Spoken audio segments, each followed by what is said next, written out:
Hello guys, welcome back to the class. आज हम discuss करेंगे इंडिया और यूके की एफटीए डील। तो recently India and UK signed है FTA deal. What is FTA deal, ये मैं बताऊंगा अभी। एफटीए का मतलब क्या होता है basically. When there is a trade between the two countries, ठीक है, अगर दो कंट्रीज के बीच में ट्रेड हो रहा है, they will be many barriers to break. उन दोनों के बीच में काफी ज्यादा रिस्ट्रिक्शंस होंगी, काफी ज्यादा ब्रेक्स बैरियर्स होंगे, ब्रेक्स होंगी जो लगेंगी, जिसकी वजह से ट्रेड कहीं ना कहीं रिस्ट्रिक्शन होता है। लोगों की मूवमेंट पे रिस्ट्रिक्शन होती है, movement of goods, movement of people, movement of services, flow of investment. तो इन सब पे चीजों पे वजह से रिस्ट्रिक्शन लगता है। तो टू अवॉइड दिस, ठीक है, तो जो ये बैरियर्स हैं जिसकी वजह से रिस्ट्रिक्शन लगता है, we need to restrict them और we need to remove them, ठीक है, so that they can be a free trade between the two countries. ठीक है, तो जो एफटी है वो बेसिकली यही रिमूव करता है, यही बैरियर्स, यही मूवमेंट जो लोगों की है उसको फ्री करता है, यही बैरियर्स रिमूव करता है। ठीक है, पहले बात करते हैं एफटीए। समझ आया किसी को? एफटीए, फ्री ट्रेड एग्रीमेंट, ठीक है, between two countries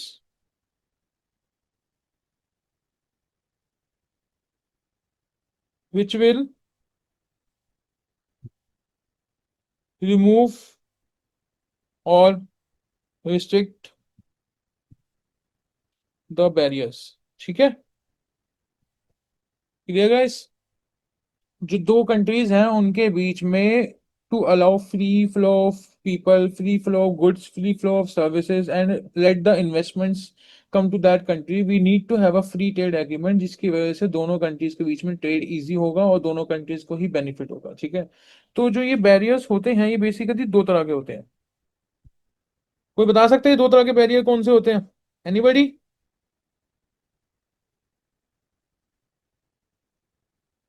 I am extremely sorry for the handwriting, but you guys need to cooperate.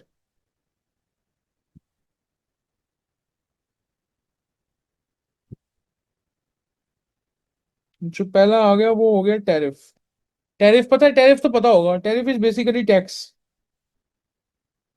जब मैं किसी कंट्री से बाहर से आ रहा हूँ, दूसरी कंट्री में कुछ इंपोर्ट एक्सपोर्ट करने की कोशिश कर रहा हूँ, तो मेरे पे क्या होता है? मेरे पे टैक्स लगता है। जैसे कि इंपोर्ट ड्यूटी, कस्टम, या कोई डंपिंग टैक्स, या कोई इन्वायरमेंटल टैक्स। तो ये बेसिकली जो टैक्स होते हैं, ये कहीं ना कहीं एक फ्री फ्लो को, फ्री फ्लो ऑफ ट्रेड को कहीं ना कहीं रिस्ट्रिक्ट करते हैं, रिड्यूस करते हैं। तो basically they break the trade, मतलब वो कहीं ना कहीं ट्रेड को तोड़ने की कोशिश करते हैं। ठीक है, तो अब कहीं ना कहीं अगर आपको कंट्री को, दो कंट्रीज के बीच में एक ट्रेड होना चाहिए, एक फ्री फ्लो ट्रेड होना चाहिए, तो उसके लिए हमें टैरिफ को कहीं ना कहीं रिस्ट्रिक्ट या रिड्यूस करना पड़ता है। ठीक है, ट्रेड ज्यादा, if you need to increase the trade, we need to reduce the tariff. हमने न्यूज में अभी देखा भी होगा कि जो डोनाल्ड ट्रंप हैं उन्होंने पूरी वर्ल्ड की इकोनॉमी को डिसरप्ट करने की कोशिश करी by imposing tax on tariff. ठीक है, टैक्स या टैरिफ हर कंट्री के ऊपर उन्होंने कहीं ना कहीं इम्पोज करने की कोशिश करी, जिसकी वजह से पूरी वर्ल्ड की इकोनॉमी इंटरप्ट हुई। ठीक है, करंटली उसके ऊपर उन्होंने एक तरह से अभी रोक लगा दी है, बट हर कंट्री के ऊपर अभी भी 10% टैरिफ तो लगा ही रहे हैं। तो टैरिफ कहीं ना कहीं एक फ्री फ्लो जो होता है ट्रेड का, उसको कहीं ना कहीं रिस्ट्रिक्ट करता है। ठीक है, अब जो दूसरे टाइप का टैरिफ होता है उसको basically we call it as NTB,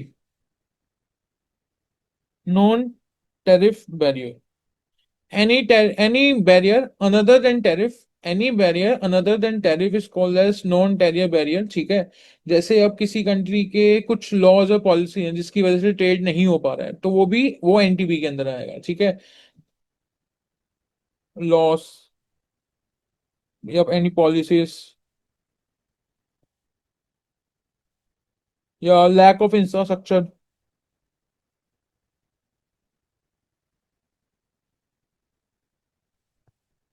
immigration policies.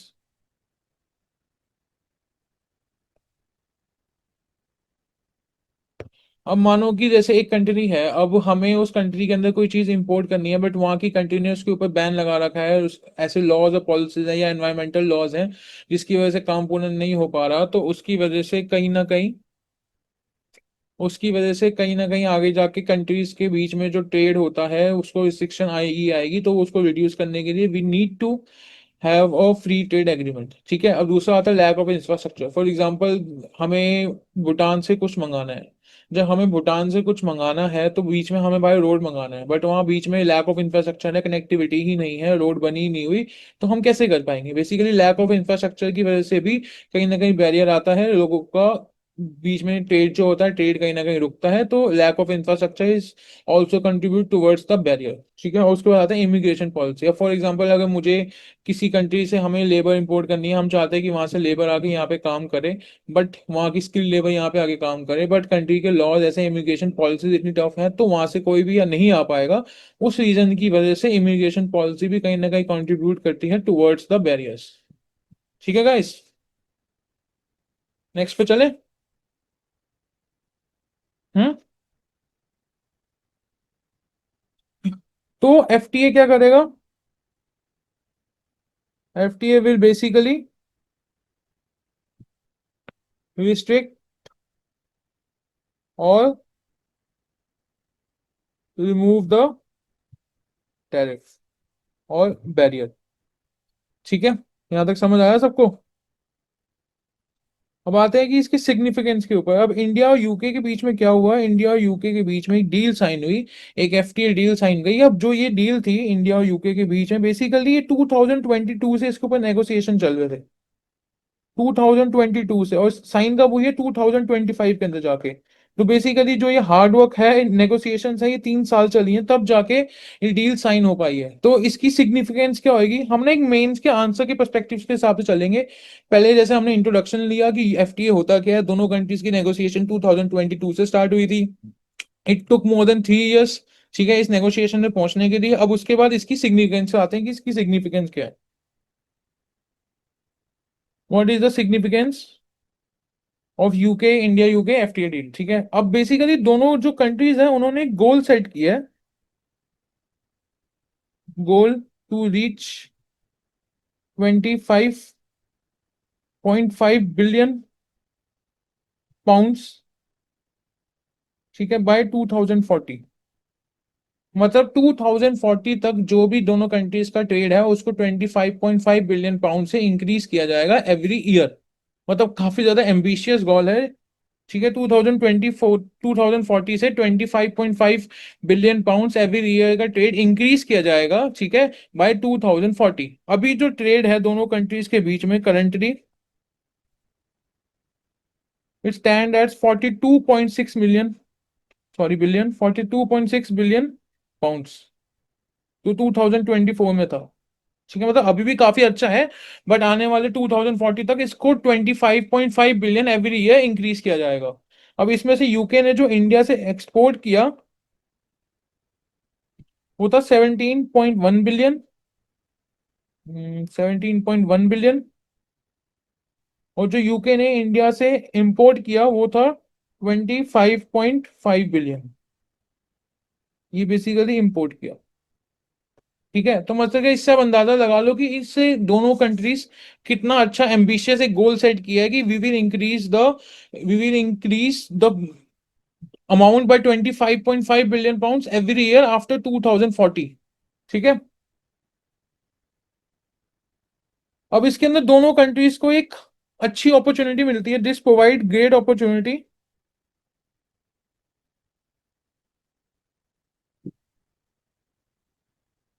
To both the countries to increase the jobs. अब जब जब कंट्री के अंदर से इंपोर्ट एक्सपोर्ट बढ़ेगा तो कहीं ना कहीं दोनों कंट्रीज के अंदर जॉब क्रिएट होंगी, मिलियंस ऑफ जॉब क्रिएट होंगी, जिसकी वजह से दोनों कंट्री को फायदा होगा। दूसरा क्या होगा? Increase in forex exchange.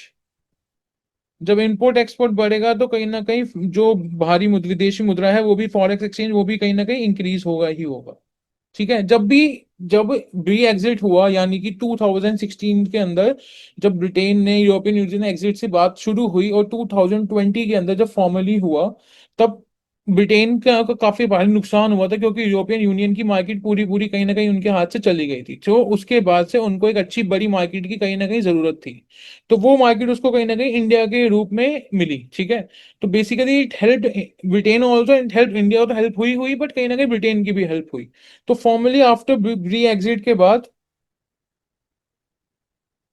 ठीक है, जो 2020 के अंदर फॉर्मली हुआ, तो it increase the trade between India, trade with India.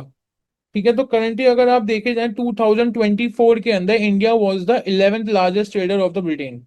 मतलब ब्रिटेन का 11th लार्जेस्ट ट्रेडर था इंडिया। ठीक है, तो दोनों कंट्रीज के लिए एक दूसरा इंपॉर्टेंट है। और दूसरी जो सबसे ज्यादा इंपॉर्टेंट है दोनों कंट्रीज के लिए, वो है एफडीआई।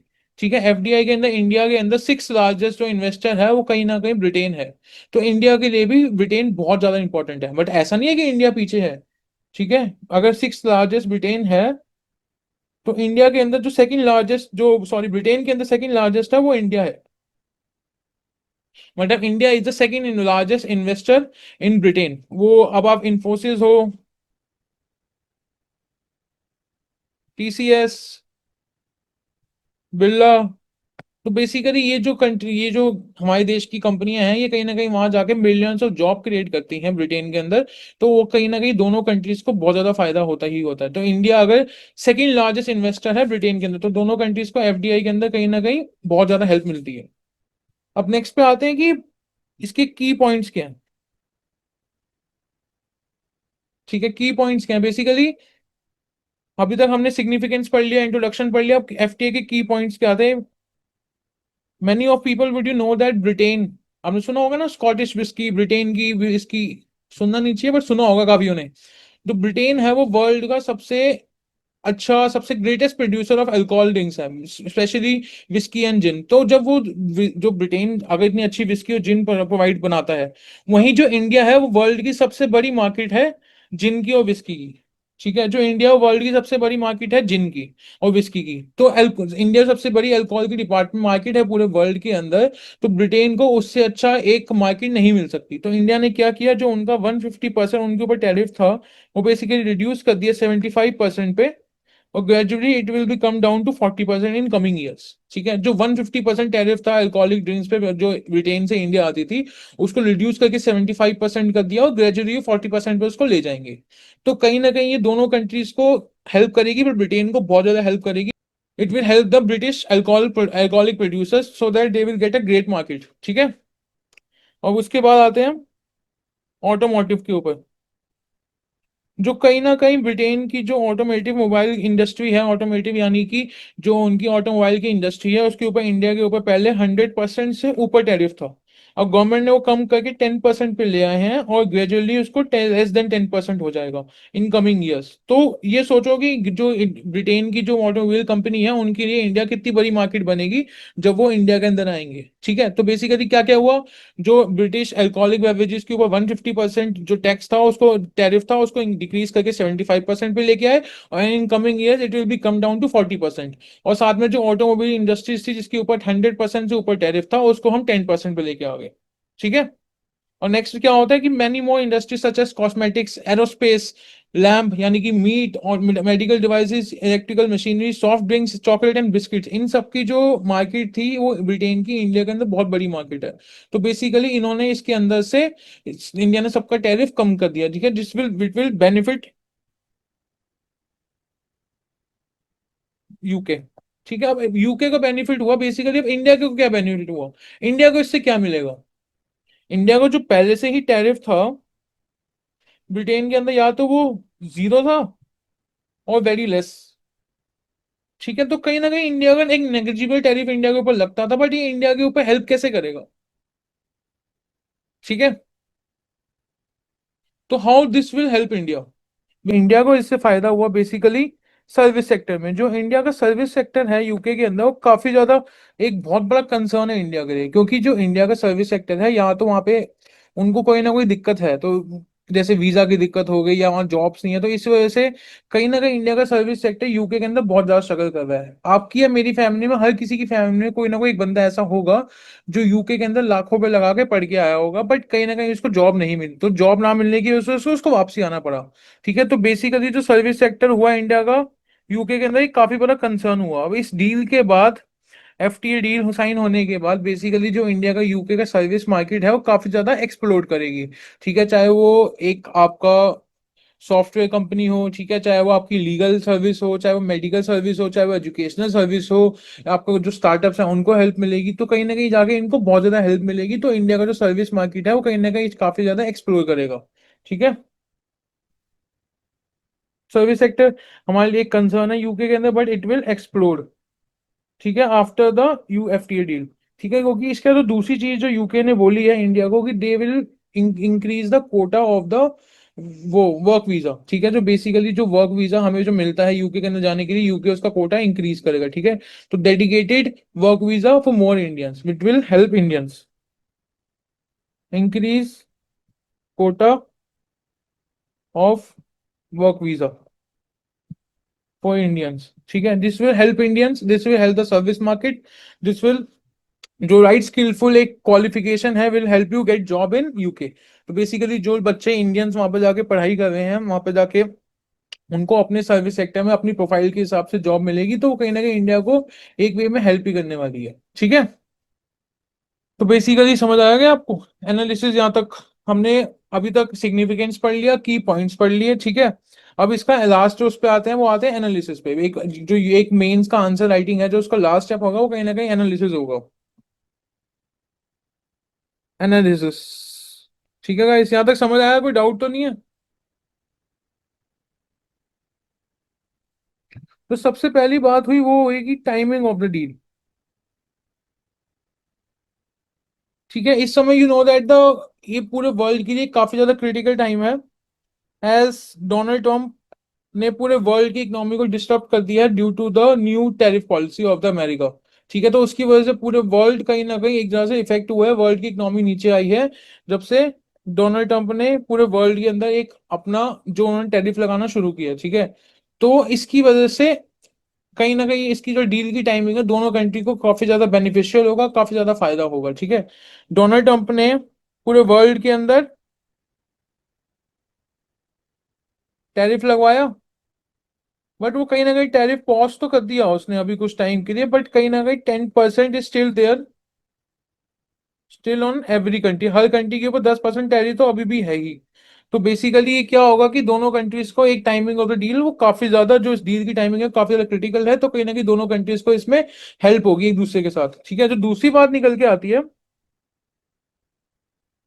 जो इस समय पूरे वर्ल्ड के अंदर एक चाइना, हर कोई जो प्रिक्योर गुड्स होता है ज्यादा चाइना से होता है। ठीक है, तो basically this will decrease the reduce